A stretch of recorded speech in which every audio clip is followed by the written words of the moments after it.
দশকের পর দশক ধরে সম্মনী সুরের জাদুতে আকৃষ্ট করেছেন বাংলাদেশ সহ ভারতীয় উপমহাদেশের কোটি কোটি গানপাগল মানুষকে। তার কণ্ঠে শত শত গান স্থান পেয়েছে সিনেমার পর্দায়। পাকিস্তান, ভারত সবখানে গান গেয়ে পেয়েছেন আকাশচুম্বী জনপ্রিয়তা।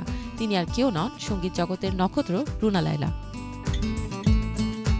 17 নভেম্বর কিংবদন্তি সঙ্গীতশিল্পী রুনা লায়লার জন্মদিন। জীবনের ৭১ বছর পার করে আজ ৭২-এ পা রাখলেন তিনি। তবে বয়সটা তার আপন গতিতে পেরিয়ে গেলেও এখনও সুরের জাদু ছড়িয়ে যাচ্ছেন রুনা লায়লা। ১৯৫২ সালে তৎকালীন পূর্ব পাকিস্তানের সিলেটে জন্মগ্রহণ করেন রুনা লায়লা।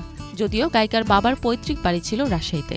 তার বাবা সৈয়দ মোহাম্মদ এমদাদ আলী এবং মা অনিতা সেন ওরফে আমেনা লায়লা। রুনার মাও ছিলেন একজন সঙ্গীতশিল্পী। গায়িকার মামা সুবীর সেন ভারতের বিখ্যাত সঙ্গীতশিল্পী। রুনা লায়লার যখন ২.৫ বছর বয়স, তার বাবা রাজশাহী থেকে বদলি হয়ে তৎকালীন পশ্চিম পাকিস্তানের মুলতানে যান। সে সূত্রে তার শৈশব কাটে পাকিস্তানের লাহোরে। ১৯৭০ সালের ২৯ মে মুক্তিপ্রাপ্ত নজরুল ইসলাম পরিচালিত সিনেমা স্বরলিপিতে প্রথম বাংলাদেশের সিনেমায় প্লেব্যাক করেন রুনা লায়লা। এ সময় গানেরই খাতায় স্বরলিপি লিখে গানটি তুমুল জনপ্রিয়তা পায়।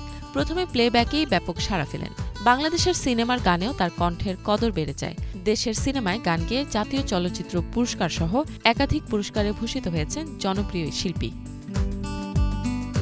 ব্যক্তিগত জীবনে রুনা লায়লা ৩বার বিয়ের পিঁড়িতে বসেন। তিনি প্রথমে খাজা জাবেদ কায়সারকে বিয়ে করেন, এরপর দ্বিতীয় বিয়ে করেন সুইস নাগরিক রন ড্যানিয়েল নামে এক ব্যক্তিকে। কিন্তু একসময় সেই সংসারও ভেঙে যায়। এরপর তিনি বিয়ে করেন দেশের জনপ্রিয় অভিনেতা আলমগীরকে। Banglavision news desk.